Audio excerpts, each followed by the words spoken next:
Three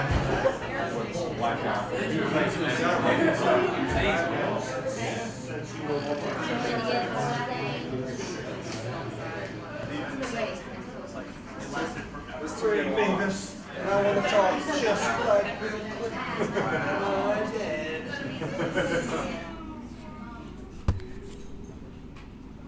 All right, good afternoon, ladies and gentlemen.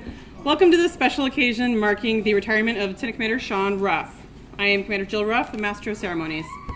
In just a few moments, we will render honors for the arrival of the official party, and at the close of the ceremony, we will pipe Lieutenant Commander Sean Ruff ashore. The order, bosun, stand by to pipe the side, has been passed by sailors on Navy ships from the 1500s through today. Spanish, French, English, Dutch. All navies of the world use the bosun, side boys, and call to bring aboard or send ashore all officers, visiting dignitaries, and VIPs. Side boys would haul the ropes and raise or lower the boarding platforms so that officials would not have to climb the rat lines, which were hanging over the side and used by the enlisted crew when going ashore or coming aboard. It was not uncommon for the commanding officer of a ship to order up the jolly boat, which consisted of strongbacks, side boys, and a bosun, to send a shipmate to shore, never to sail on naval ships again. All hands on deck was passed. The crew was called to attention. Then the retiree would step to the quarterdeck, salute the commanding officer, and for the last time, request permission to go ashore. After permission was granted, the retiree would step onto the platform and salute the flag he so proudly served. As the jolly boat pulled away from the side, the gunner would fire a final salute from the ship's main battery. Today we are a modern Navy. We have given most of the pomp and circumstance back to the halls of naval history. Our world does not always give us the time or the freedom to do all of these things from the past. But even today, amidst our complicated world and our very busy lives, we take a moment to heave to, stop all engines, drop the anchor, and stand by to honor one of our shipmates, a shipmate who is going ashore for the last time. We are here today to honor Sean. We honor his 20 years of naval service, his guidance, his dedication, his expertise, and above all, the friendship he has given us. Thank you for joining us today on this time-honored tradition. Ladies and gentlemen, please rise for the arrival of the official party and remain standing for the playing of the national anthem and the invocation. Side boys, post.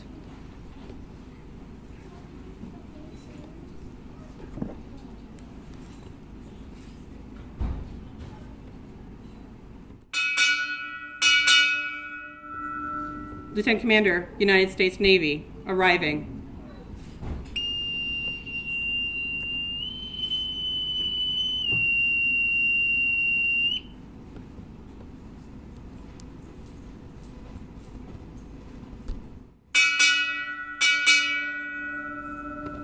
Naval Diving and Salvage Training Center, arriving.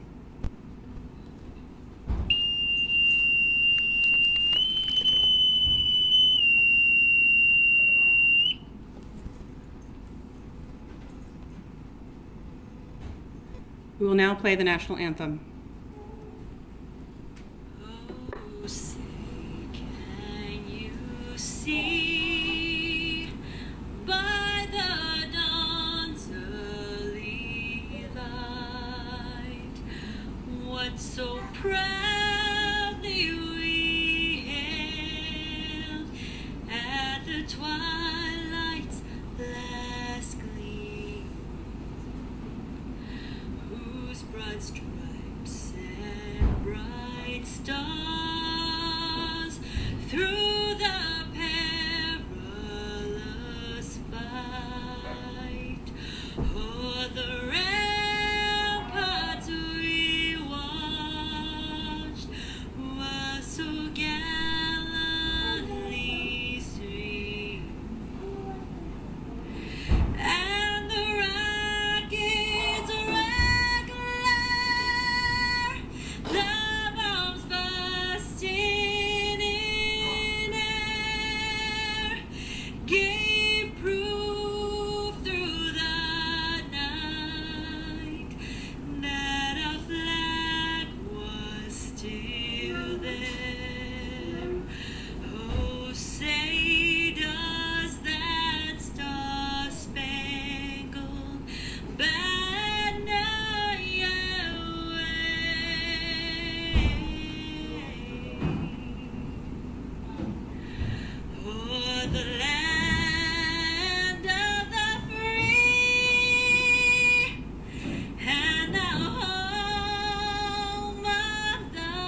Samantha Ruff will now deliver the invocation.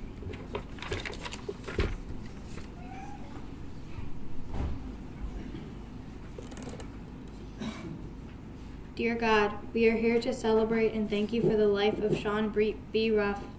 We thank you for his work in the Navy and for keeping him safe. Through good times and through bad, you have guided him through it all. He is a gift to the Navy, his family, his friends, and to the whole world. Amen.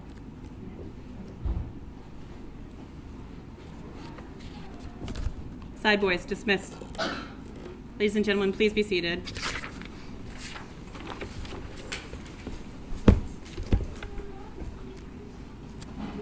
We are gathered here today to say thanks to a loyal shipmate. We thank him for his service to the United States Navy and his many contributions over the past 20 years that have made our Navy stronger as it strives to bring peace to this troubled world. Thank you for taking your time out of your busy schedules to join us today. We especially welcome his stepfather, Pat, behind the video camera, and his wife, Paula, who've come down from Pennsylvania to be with us, as well as his brother, Mark, and his girlfriend, Chelsea. Thank you for coming. Sean would also like to recognize his daughter, Samantha, and his sons, Joshua and James, for their unconditional love and support. It now gives me great pleasure to introduce our guest speaker, Commander Hung Cao. He is currently serving as commanding officer of Naval Diving and Salvage Training Center. I'm sure most of the people in this crowd actually know Hung already, so I'm going to give him no further introduction. Please join me in welcoming Commander Cao.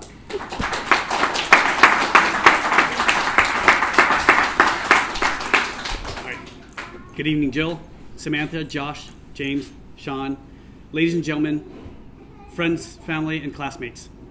It's such a tremendous honor to be the guest speaker for Sean's retirement. Yesterday, I watched as my nephew was graduating from Naval Academy and commissioned as an ensign in the United States Navy. And today, I watched as my best friend retires from the United States Navy. Our class now heads into the sunset of its career, and we're passing the reins to another generation. Ronald Reagan once said, "Every generation can see further because it stands on the shoulders of the generations before it." And I believe that our generation has developed strong and broad shoulders because of the hardships that we've endured over the past 20 years. It's hard to imagine that it's been 2 decades since we walked across that stage at Navy Marine Corps Stadium. The world was a much different place at that time. In 1996, we had just ended the war in Bosnia-Herzegovina, and Great Britain was still fighting the IRA. Today, our new enemy, ISIS, is more brutal and more bloodier than we saw in Bosnia and Herzegovina in Northern Ireland. In 1996, we launched 7 space shuttle missions. Today, all of our space shuttles have been decommissioned, and our astronauts have to hitchhike on commie rockets. In 1996, the great fear was the mad cow disease, and today, Ebola and Zika virus are the big concerns of the World Health Organization. In 1996, the Nintendo 64 was introduced. And today, we can play Xbox by just waving our hands and not using a joystick. The internet users increased from 1 million to 10 million in 1996. Today, there are more than 3 billion users around the world, and the world became a much smaller place because we could reach someone from across the globe from just our wristwatch. Ask Jeeves was the internet search engine at the time that was just coming about in 1996. And today, the word Google has become a verb in our language. Can you imagine what the Naval Academy experience would have been like if we had the internet back then? Our friend Chad Fulgham once surmised that if he slept 12 hours a day, he would only be at the Naval Academy for 2 years. Well, if we can FaceTime and YouTube our classes and do plebe summer from a virtual world like World of Warcraft and text our chow calls, we could basically attend the Naval Academy from our parents' basement. And guys like Mike Wanhaus would never have to change their socks. The things trending in 1996 were the Spice Girls' first #1 hit, Wannabe. Tickle Me Elmo was the hottest Christmas gift that year, and we all shared this computer program called Duke Nukem. Major League Baseball began this year, and this other fact is for Mike Becker. Prince Charles sadly divorced Princess Diana. Mission Impossible, Independence Day, and Jerry Maguire were the big releases in 1996. Today, Mission Impossible 6 is in its works. We will see Independence Day Resurgence released this summer. And Jerry Maguire gave us unforgettable lines like, "Show me the money," and "You had me at hello." I don't know why I looked at Sean just then. In 1996, Tom Cruise was somewhat a normal guy, and Bruce Jenner was still a dude. In 1996, 8 days before graduation, and as we were returning from our end of semester block leave, our Chief of Naval Operations, Jeremy Borda, took his own life. But he left behind this amazing legacy called the Seaman and Admiral Program, which is a scholarship program that sent our best sailors to universities and commissioned them as officers of the United States Navy. We were so incredibly young at that time. As our class walked across that stage on the hot day of May 24th, 1996, we walked across a doorway that led us to unimaginable adventures.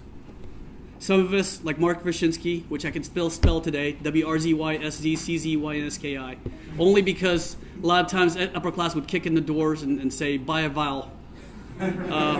So Mark went to nuclear power school, and Mike Stuckey and Chad Fulgham went to surface warfare school, and Derek Kingsley and Maggie and Sean went to flight school. So Sean left for flight school to Pensacola, Florida, and he earned his wings of gold and became a navigator on the S-3 Viking. Sean was assigned to VS-31 in Jacksonville, Florida, and deployed on USS Dwight D. Eisenhower and did workups on USS John F. Kennedy. He broke out from his peers early and performed so amazingly well during his first sea tour that he was allowed to leave his squadron early to make room for others to move up to the top spot. He was sent to the Pentagon as it was still being rebuilt after the terrorist attacks of 9/11. Sean was assigned to the Chief of Naval Operations Staff at the Pentagon in the political military branch working Eastern European matters. During this tour, Sean and Jill were married and they made the hard decision to leave active duty service to start their new family. During his last days, Sean briefed CNO Vern Clark on an upcoming engagement. He did such a fantastic job that the CNO asked if he would join him on his trip. Sean was a little torn apart, but he simply couldn't push his transition any further, so he left his post a few days later and entered his new life, whose path ultimately guided him to the IT world. But a part of his heart was still remained in the Navy, so Sean continued to serve our country for the next 14 years in the reserves. He continued to support CNO's political military branch, then stood watch at the Navy Operations Center. In the Operations Center, he took the watch on the weekends so that our active duty sailors could be at home with their families during their shore tour. At the end of his naval career, Sean volunteered for the funeral detail to honor our veterans in the last tribute for their service to our great nation. Sean worked for several companies until he was hired for his current job at the Federal Bureau of Investigations in the IT department. But unlike many who allowed their jobs to define them and who they are, Sean has always defined himself as a husband and father because he knew that was God's most important commission for him. For an entire year while Jill was deployed to Afghanistan, Sean was both mother and father to Samantha, Josh, and James.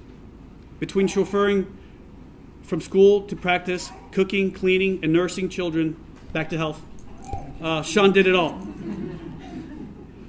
Even through all that, he was never too busy to answer a phone call from a friend, or as Jill calls me, his chick friend. But yes, a lot has changed in 20 years. We're all older and somewhat wiser. We have spouses and children, and thanks to this digital world, we're able to shop for them from the comfort of our own homes and see grandma and grandpa from our laptops. But as much as technology has made our lives simpler and connect us to others with things like Facebook, one constant human need remains: friendship. Friendship isn't something that can be virtualized. You can't just hashtag a buddy, and no amount of likes will fulfill your basic human need for interaction and true friendship. Sean has been my closest friend in all these years. He stood by my side through all my triumphs and failures. We attended U.S. Army Airborne School together as young midshipmen. And throughout the Naval Academy, Sean has always seemed a little more older to me, or perhaps it's me that was a little more immature. But I always valued his sage counsel in all matters, even started at the academy and later in life and work. When I went through the biggest breakup in my life, Sean would drive on weekends from Pensacola to Panama City to be by my side. Sean was also by my side when I married the love of my life, and I was by his when he married his. We shared the joys of the birth of our children and all of our children's achievements. Today, Sean retires from the United States Navy, and that is an accomplishment accomplishment that not many in our country quite understand or appreciate. It means standing there, ready to answer our nation's call for the last 20 years. Sean and I see it as an honor to serve our country's military, a duty we would do over again. But as we share in the same belief that the Lord our God's biggest calling is for us to be husbands and fathers. And just as iron sharpens iron, I rely on Sean to keep me accountable to that duty, and that is why he's my best friend. Sean, although today we tell you that you no longer have to stand and watch for our great nation, you'll never be relieved from your duty as husband, father, son, and chick friend. My recon Marines have a powerful saying: never above you, never below you, always beside you. In the military, when you serve with someone you respect and love, you call each other brothers, because sometimes the word friend is just not strong enough. So Sean, as we close this chapter in our life, know that it's been an honor to serve beside you and call you my brother.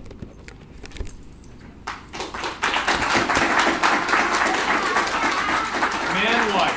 She calls you my man wife. I say no such things.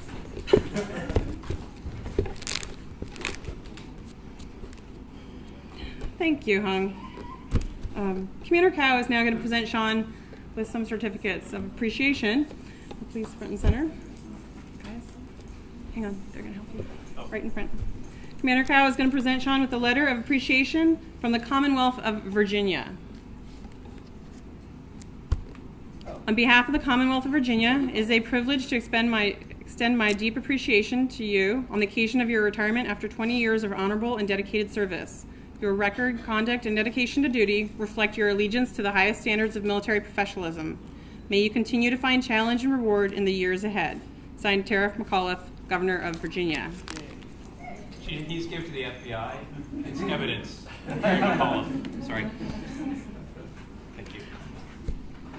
Commander Cow will now present Sean with his official certificate of retirement. This is to certify that Lieutenant Commander Sean Ruff, having served faithfully and honorably, was retired from the United States Navy on the first day of June, 2016.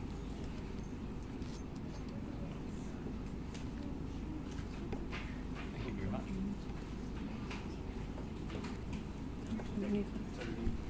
Commander Cow will now present Lieutenant Commander Ruff with his retirement award. Ladies and gentlemen, please rise.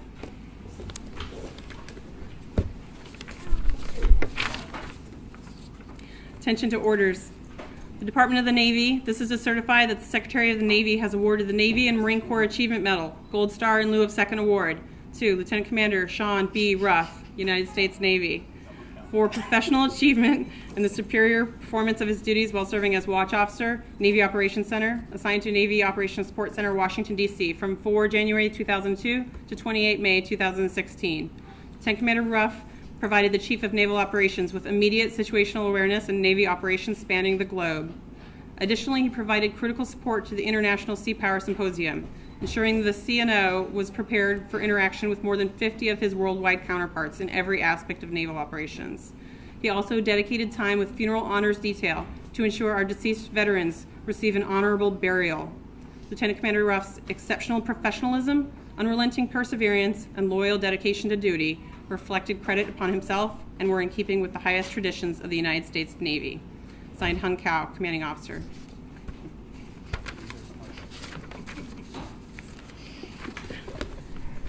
Please be seated. Commander Derek Kingsley and Commander Mike Stuckey will now present Sean with his retirement shadow box. Sean, your retirement shadow box depicts your career achievements in the United States Navy. It includes your personal awards, your earned insignia, squadron patches, the ranks you achieved at each of your command affiliations along the way, from your days as midshipman first class to your assignment to OPNAV N2 and 5 in the Pentagon. Additionally, it includes the flag of the United States, which was flown over the Pentagon in honor of your retirement. This flag represents the freedoms and liberties your service has helped to secure for all Americans. As you move into a new phase of life, we hope that this shadow box will remind you of each of the 20 years you have so faithfully served the United States Navy.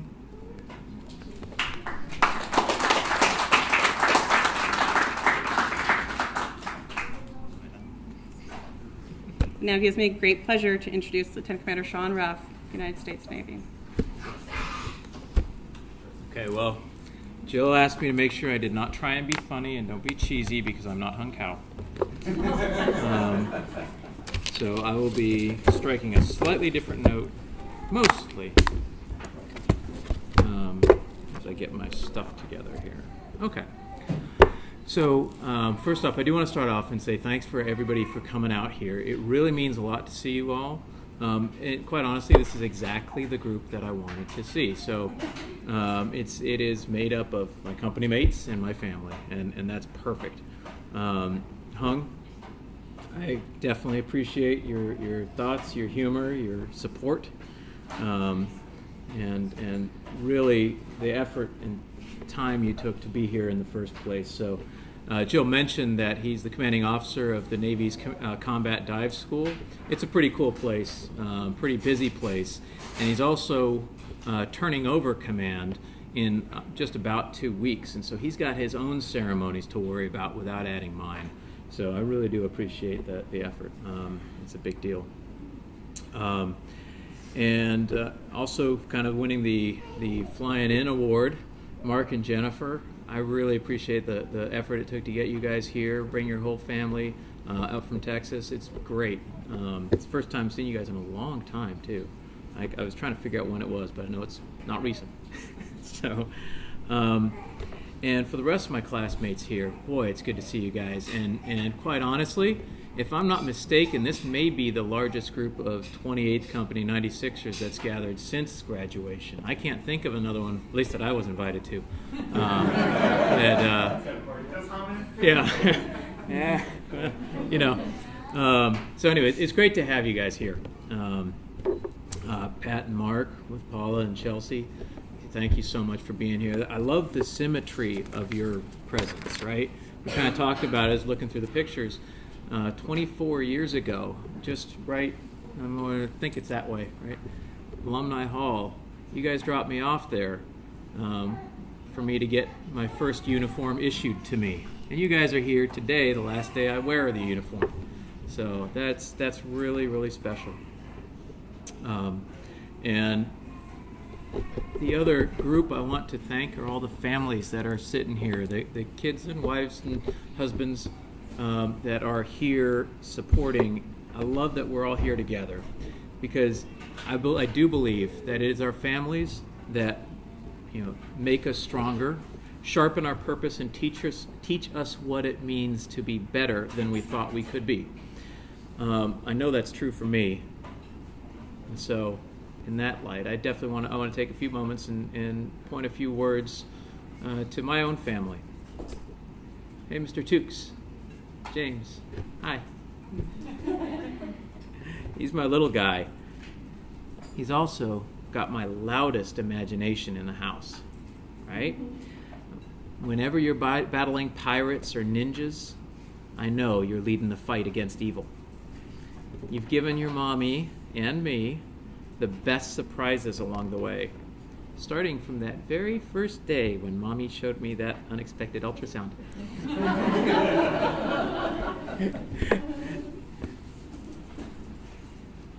I would like to give you this so that you can have your own little imagination grow its wings and fly a little more.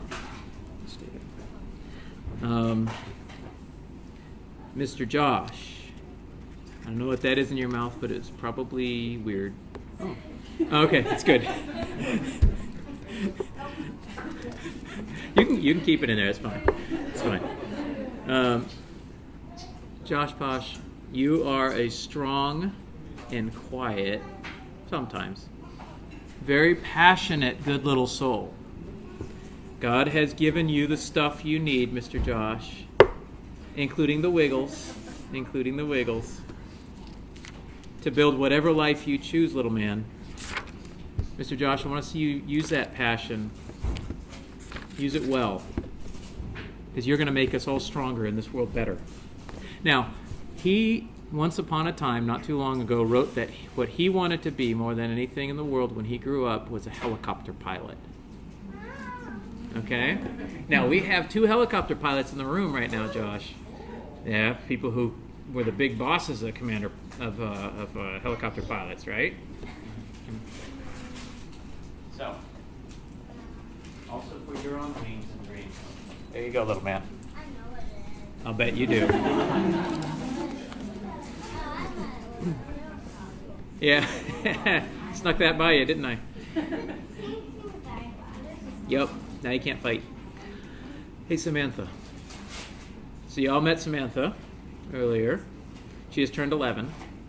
And you have a certain restless creativity about you. That restless creativity means that you're always learning and reaching, and lately you've been more teaching as well, even if your brothers won't listen to you. Your drive and strength means that you do succeed a lot. What's really cool is that your awareness of humility means that you succeed with class. Thank you for breaking me into fatherhood so easily.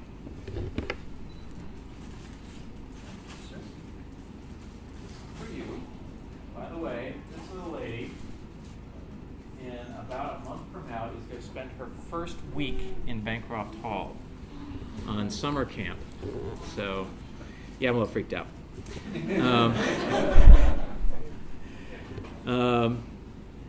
Jill, I owe you so much more than flowers, but that's bad right now. I got it. Yeah. Yeah. The truth be told, none of this would have happened without you. But that really is a metaphor for everything else in my life that you bring.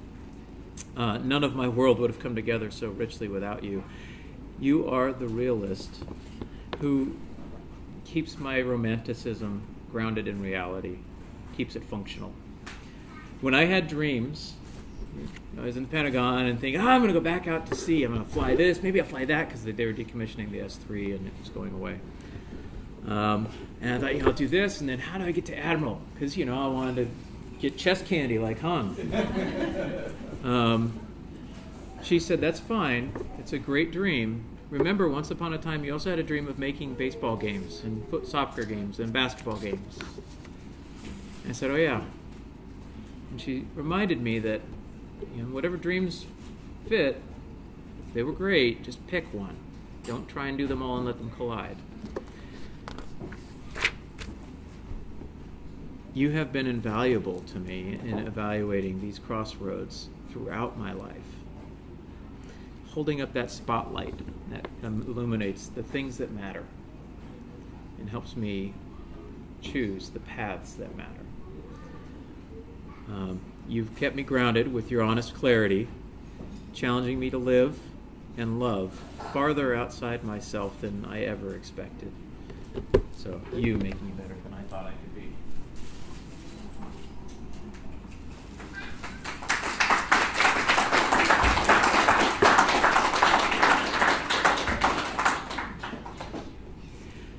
There's one more group that I'd like to recognize this Memorial Day weekend.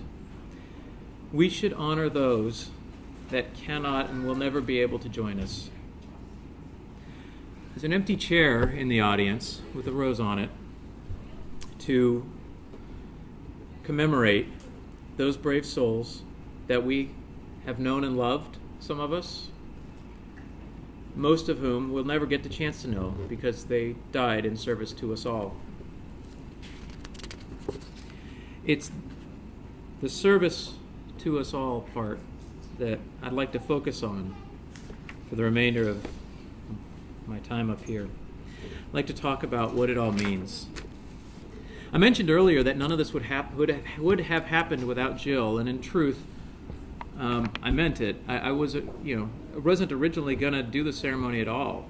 I kind of thought, well, it's been 12 years since I was active duty, and it's been 4 years since I was a drilling reservist standing the watch route with any kind of regularity. Most of the rest of the time I was in the background. It sort of seemed like going quietly into the night wasn't such a crazy idea. Until I ran it by her. Right? Now, another note about Samantha. Once in a while, she tries to do this evil eye thing. She scrunches up her nose. It's really cute. Jill, different story. She's got skills. Some of you saw that tonight, Derek, right? Stucky? Yes, you got that today. The thing is, when she deploys it and she's right, boy, does it go right through you. And she was right.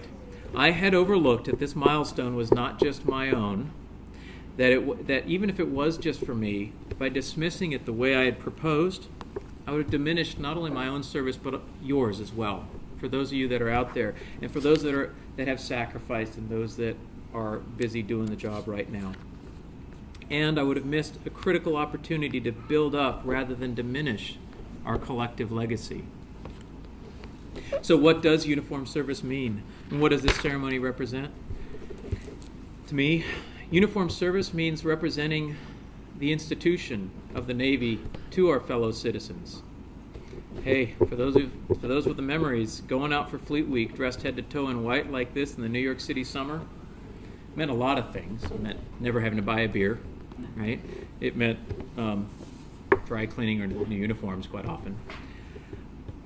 But it also meant letting the folks out there see who we were, where we lived, and learn that their faith in us was well placed.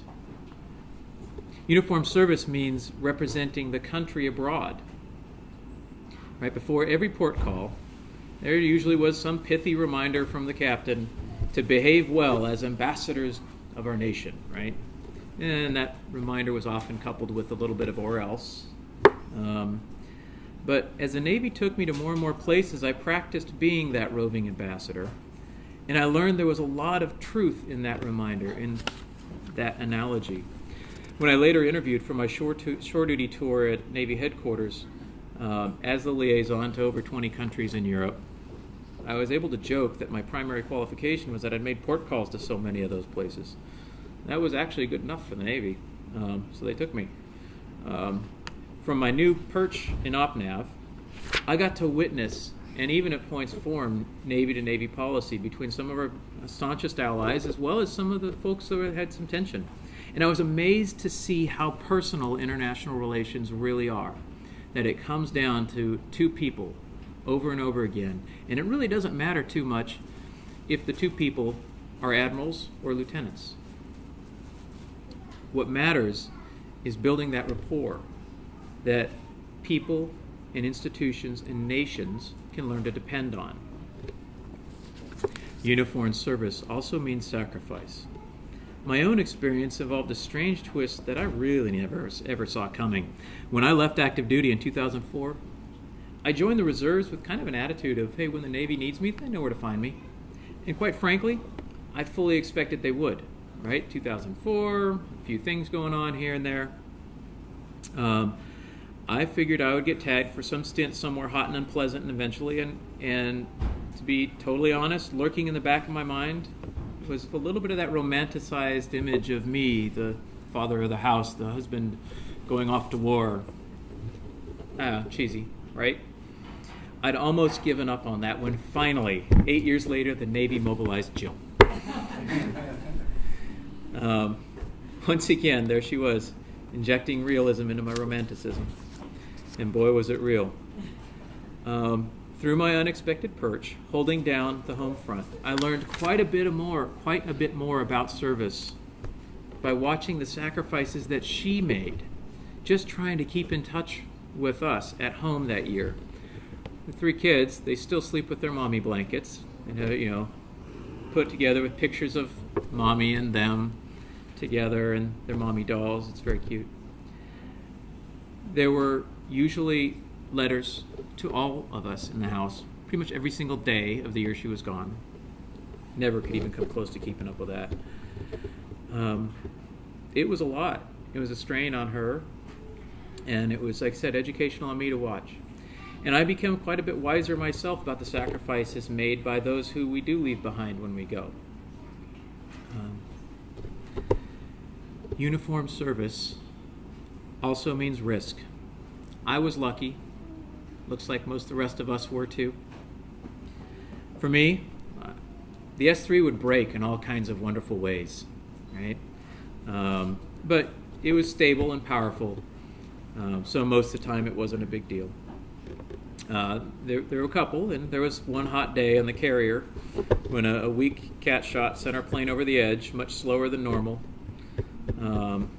As we dropped below the flight deck, one of my guys on the flight deck, he afterwards said, "Oh my God, I couldn't see the plane." And S3's got a big tail, so it's a big deal.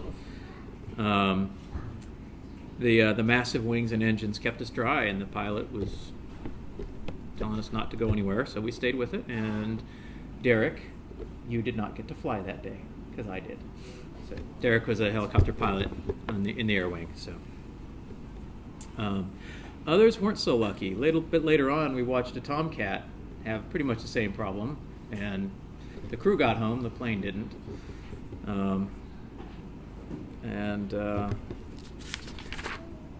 There are still others. Name a few: Terry Fusner, Matt Bancroft, Frank Whitwer. Those risks they faced were substantial and permanent. All this comes together in that obligation that we, uniformed folks and veterans, carry for life. Uniformed service, to me, means teaching the next generation what it means. You know, strangers routinely thank service members for defending the country. By now, classmates, all of us have spent some days, weeks, or months actively defending the country in some hostile places against some hostile folks. So our countrymen's thanks are on point. But amongst ourselves, it seems to me that what we have defended every single day since we first raised our hand back in Tecumseh Court is the country's honor itself, its ideals. I checked online yesterday, and the military is still the most trusted institution in this country, and that trust has been earned over generations by a military culture rooted in we the people. It's something highly unusual in military history throughout the ages. Our culture here means we swear allegiance to no person while simultaneously swearing allegiance to all. We join as free citizens, pledge to support the people independent of party, class, state, or position. That idea is powerful. It's what we teach the country every single day, not with words, but with the cumulative power of our individual actions, freely taken, guided by our pledges, freely given. Having been in uniformed service means teaching the next generation all of that so that they understand how and why their country is so special. For me, then, this entire ceremony matters because it is about reaffirming why I joined in the first place. Slightly modifying our commissioning oath, I end my Navy career still pledging to support and defend the Constitution of the United States against enemies, foreign and domestic, to bear true faith and allegiance to the same, to take this obligation freely, without any mental reservation or purpose of evasion. So help me God. I will now read my orders.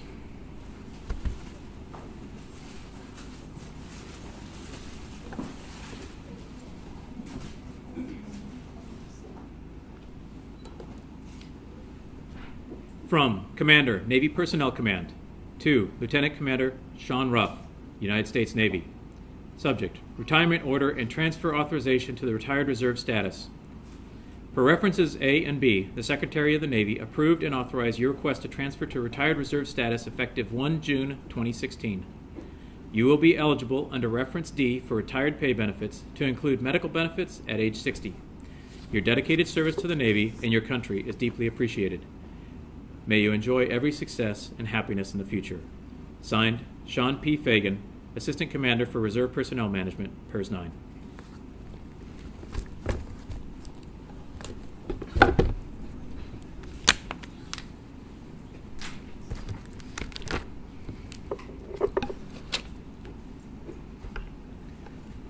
Ladies and gentlemen, we please welcome Samantha to deliver the benediction.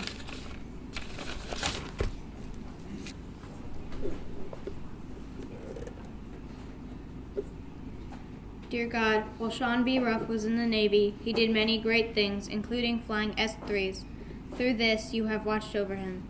You watched over him during marriage and gave him patience when he became a father to 3 children. Now we ask you to watch over him during his retirement. Again, we thank you for this wondrous gift. Amen.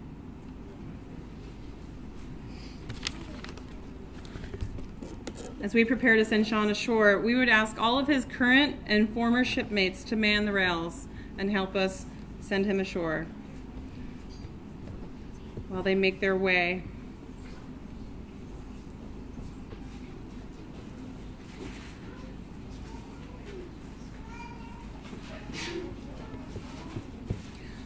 Commander Kingsley will now read the watch.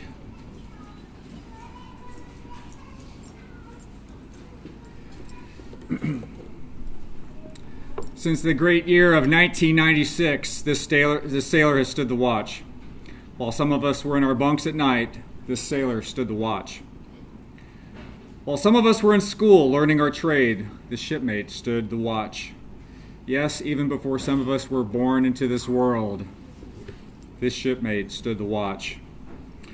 In those years when the storm clouds of war were seen brewing on the horizon of history, this shipmate stood the watch. He stood the watch for 20 years. He stood the watch so that we, our families, and our fellow countrymen could sleep soundly in safety every night, knowing that a sailor stood the watch. Today, we're here to say, shipmate, the watch stands relieved. Relieved by those you have trained, guided, and led. Relieved by those you have served with. Sean, you stand relieved. We have the watch.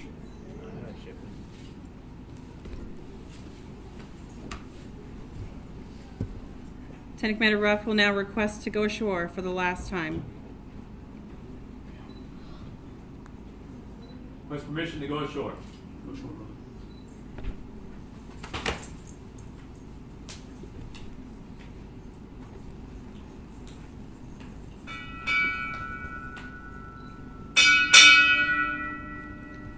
Lieutenant Commander, United States Navy, retired, departing.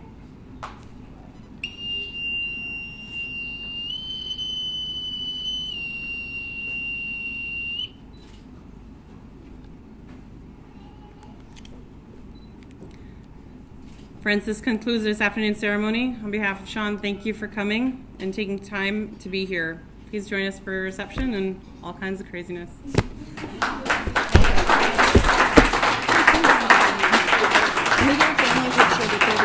Before they go crazy. Yeah. And then come back for a photo, okay? Okay. You guys rock on.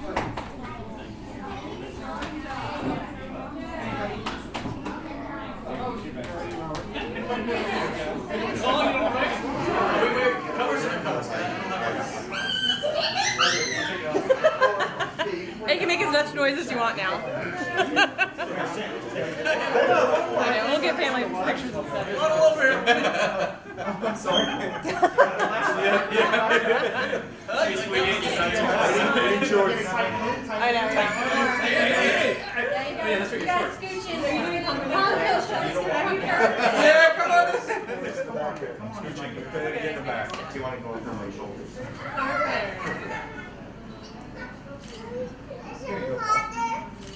Double finger time. Chad's I've never seen any of you guys before. You just walking back? Retired. Who's that guy? My 7-year-old son.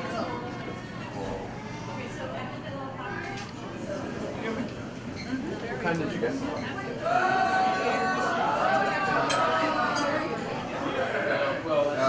Ceremonial way.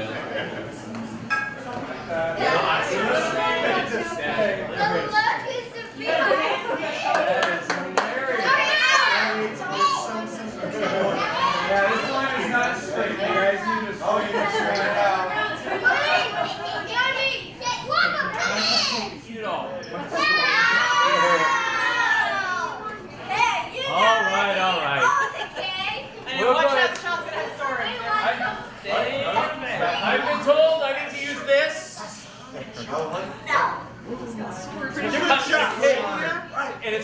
hand, right? Oh, That's the proper yes. use? Yes.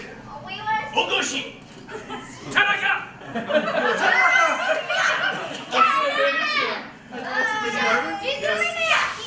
There we go. Hey, it's finally used for something. Don't put it in the sheet yet.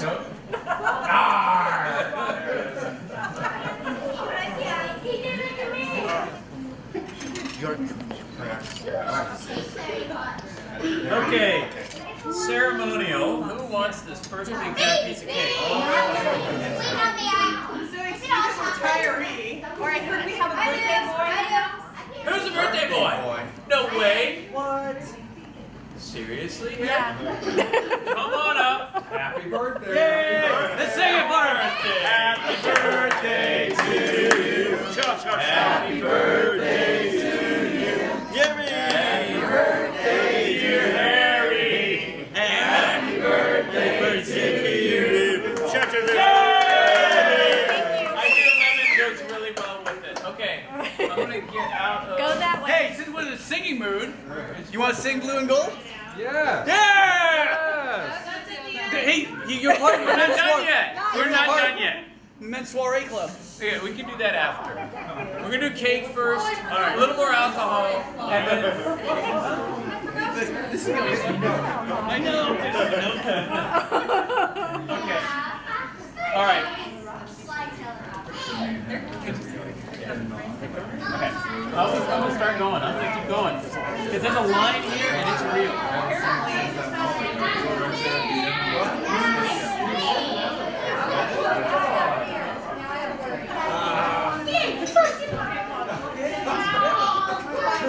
Don't want to get in the front. That's so good. You're moving. You're being really good. Hey, Mom. All right. You're being okay.